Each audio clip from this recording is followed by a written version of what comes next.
All right. Yes, I'm recording this video immediately after the football pick video I just did.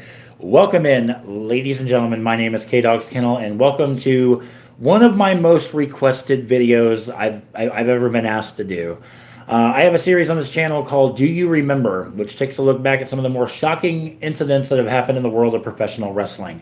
And without a shadow of a doubt, the most shocking thing that has ever occurred in a pro wrestling scenario happened outside the ring. For the longest time, I knew when I started this series, a couple years ago, or maybe 3 or 4 years ago now, I knew my first one was going to be Owen Hart, because Owen Hart's death shook the wrestling world to its very core, because it happened live on pay-per-view. That things like that don't happen. A lot of people thought the first one should have been this one, what we're going to discuss, which is the Benoit Family Tragedy. But I wasn't going to do this video just because it makes me sick to my stomach to think how this occurred, why this occurred, but in the reality of everything, it needs to be discussed, because, there's nothing in the world of professional wrestling that prepares you for what happened, the weekend of June 22nd, 2007, which is when this whole thing occurred. As we always do with Do You Remember, we have to go back to the very beginning as to why this happened, how this happened. And for this didn't just randomly happen on that June weekend in 2007. This actually goes all the way back a couple of years prior to November 13th, 2005, the tragic and very untimely death of pro wrestling legend Eddie Guerrero. That morning in Minneapolis, Minnesota, Eddie Guerrero was found dead in his hotel room in his bathroom by his nephew, Chavo Guerrero. That was when this whole thing was put into motion. And you might be asking yourself, how would that put somebody to commit a double murder and then a suicide?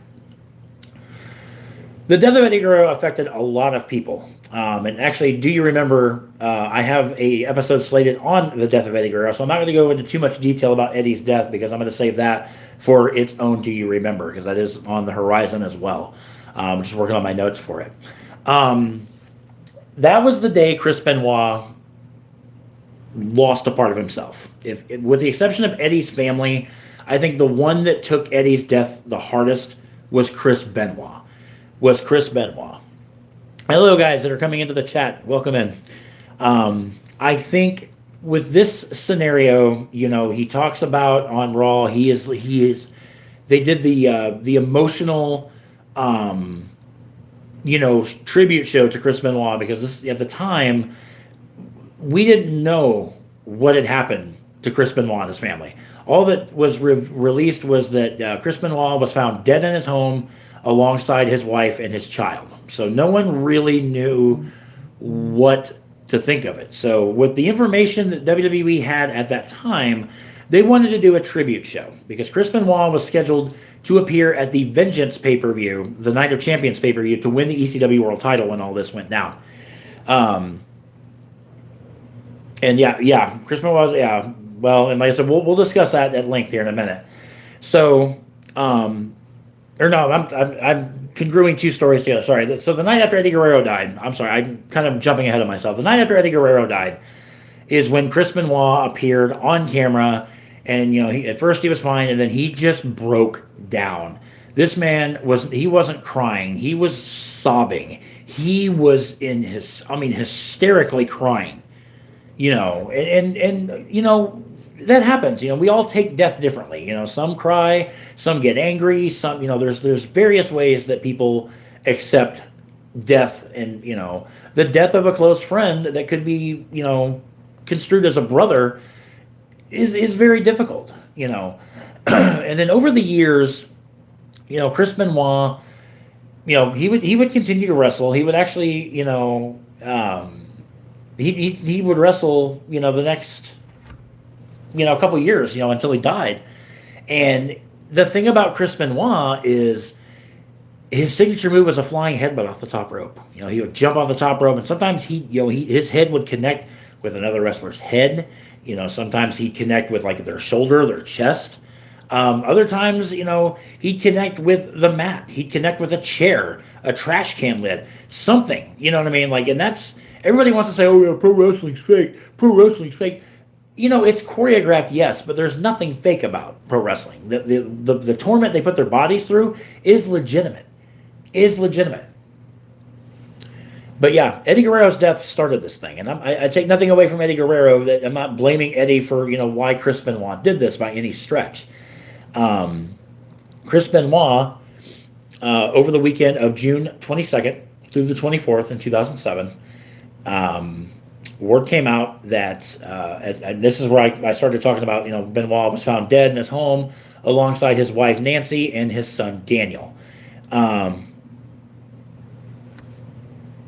right, well, staying off the grid, get off my channel, dick.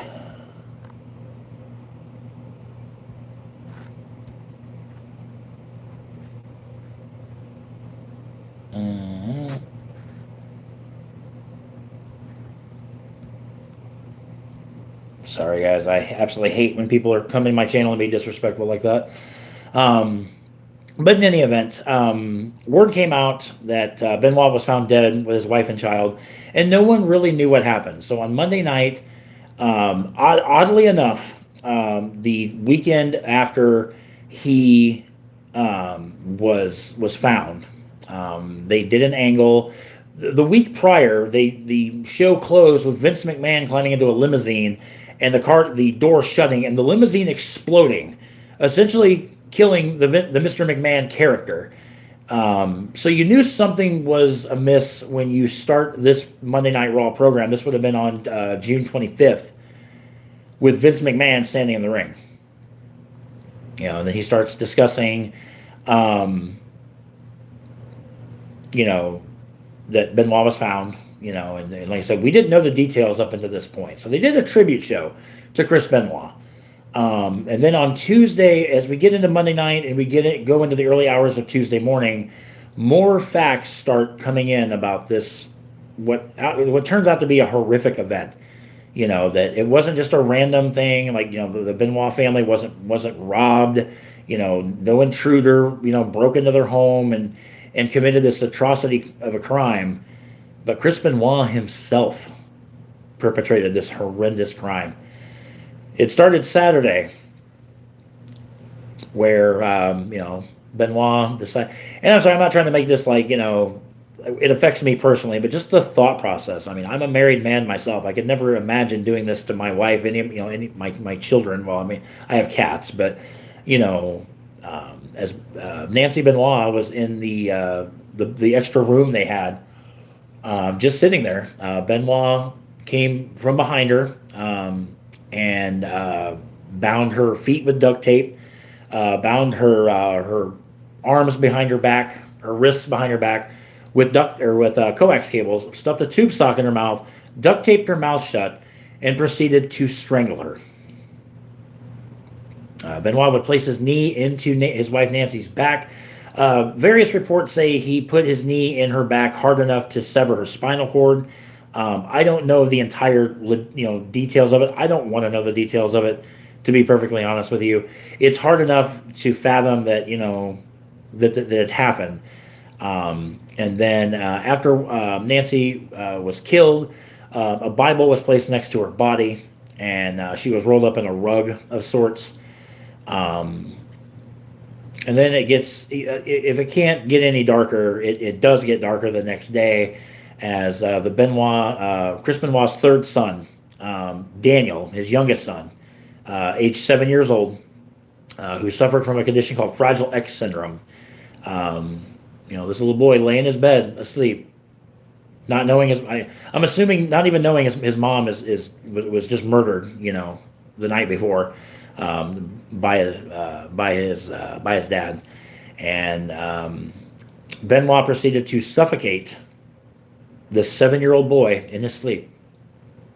I mean, thank God he didn't, he wasn't awake for it. I mean, I'm not condoning it by any means, but I mean, this little boy, this 7-year-old boy, murdered by his father, somebody he thought he could trust. And, it's just, it's sad. It's so sad that, that it resorted to this, and Daniel, right alongside, his wife, Nancy, he had a Bible placed next to his body, which leads us into Sunday. I'm not sure if Benoit realized what he had done at that point. Murdering his wife, murdering his son. Obviously, word gets out that he did this, and he gets arrested. He's going to spend the rest of his life in jail. They lived in Georgia. I don't know if Georgia has the death penalty or not, but I mean, surely that would have been an opportune punishment, if you will, for murder. Um, but Benoit would then go into his weight room, and he would end up hanging himself um, with the cord of his weight machine. He wrapped it around his neck, released the weights or whatever. The pulley tightens up, strangles him, and Benoit commits suicide after murdering his family. And I think that it is. People want to glorify him, and he was such a great wrestler. It doesn't matter what you do in your profession. All that matters is what you do in your life. What you do as a human being. And Benoit apparently, they did a web history, like a search history on his computer, and like he was looking up, how to resurrect the dead. Something I'm assuming he was trying to do for his son Daniel or something. There's conflicting reports about a lot of things. I mean, I'm not here to really, talk about any of that crap. The bottom line is, there's 3 people dead. 2 of them didn't have a choice behind it. Nancy and Daniel were murdered. Benoit, decided to take his own life. And that's the coward's way out. I mean, he's a piece of shit for what he did to his family, for one. Benoit, his brain was sent to for CTE testing. There's a lot of people, especially in the sports world, football players, notoriously, people like Junior Seau, who have had a history of CTE, which causes them, to commit suicide. And when they did the testing on Chris Benoit's brain, it revealed that his brain was the equivalent of an 80-year-old Alzheimer's patient. That's how much his brain has been deteriorated by all of the trauma, to his head. Like I said, diving headbutt, doing all these diving headbutts. I think it was against Edge at Backlash in 2005, maybe 2006, where he faced Edge in a last man standing match, and Benoit went to do a suicide dive out of the ring, and Edge just clobbered him with a fucking trash can lid, like right in the face and the head, unprotected at that. You know what I mean? That kind of thing, can really mess with your head. And like I said, going to all the times he dove off the top rope, with his headbutt, hitting, other wrestlers, like I said, hitting the mat and things like that. It fucked his brain up. You know what I mean? And it's like one of those things where you can't glorify it. You cannot, there's nothing in this world anyone can say to me that's going to justify why this man did what he did. It's sad. It's very, very sad. It's a whole thing. In the days that led to Benoit's suicide, Benoit had missed some house shows, and he actually called Chavo Guerrero. And basically he was like, hey, Nancy and Daniel have food poisoning. I'm going to miss these next, couple shows or whatever. But I'll be at the pay-per-view on Sunday. So this was probably like, maybe Thursday, maybe Friday that he made this call to Chavo.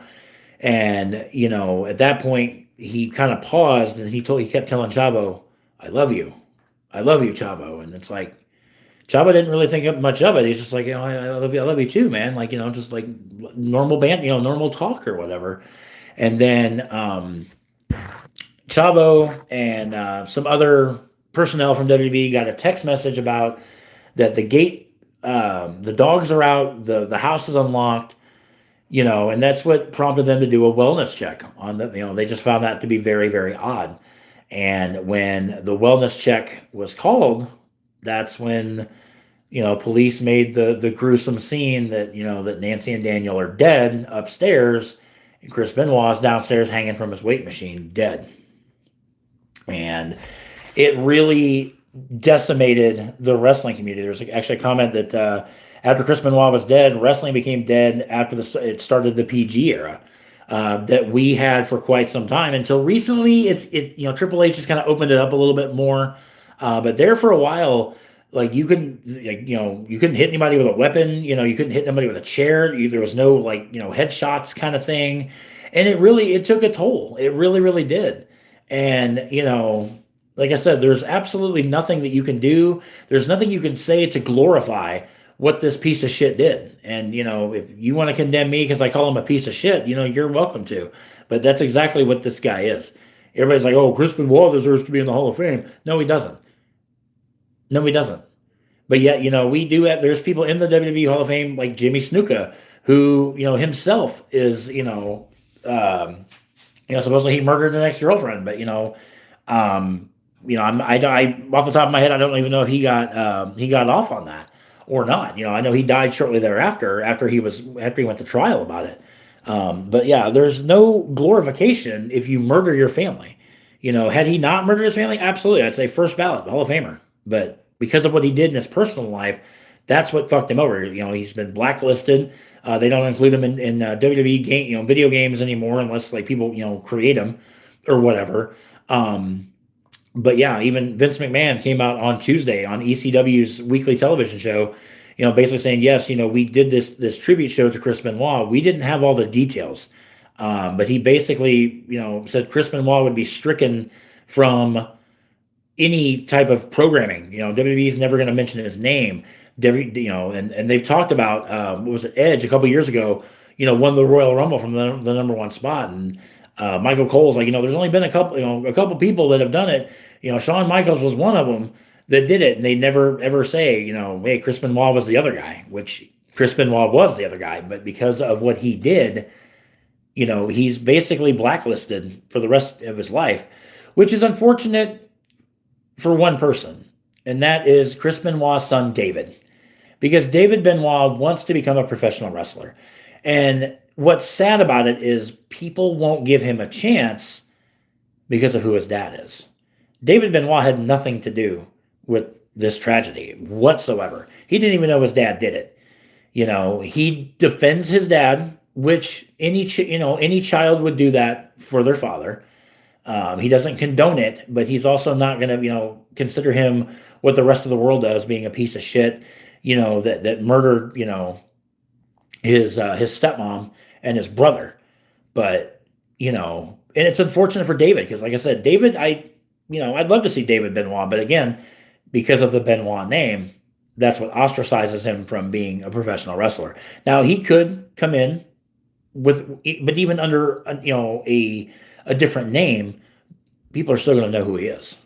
And then that's when you're going to have the backlash that, how can WWE or even AEW for that matter, or even Impact, why would they employ the son of a murderer? You know what I mean? So it's one of those things where, David is unfortunately guilty just by the association that, Chris Benoit was his dad. And it's really unfortunate. It's extremely unfortunate. So, but that is kind of that in a nutshell.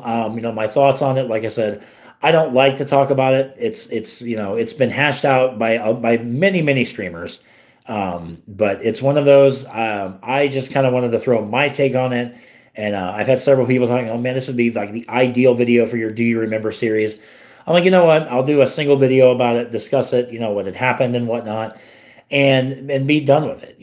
I've got other Do You Remembers lined up. I know I have one on the Montreal Screwjob that's planned as well. The death of Eddie Guerrero, I also have planned. Other shocking moments in professional wrestling, feel free to put them in the comment section. And like I said, if I feel that they're worthy to do a Do You Remember segment on them, I'll be more than happy to do it. Like I said, I absolutely love this series. This series kind of went by the wayside for the longest period of time. This series also houses one of my most viewed video of all time, which is Kurt Hennig swerves the Horseman to join the NWO at Fall Brawl 97. That is over 4,800 views, which, because of the content of this one might eclipse it. I don't know. But like I said, I at least wanted to come out up here and give this video. I've been talking about this video for a really long time, but just wanted to kind of get that out there.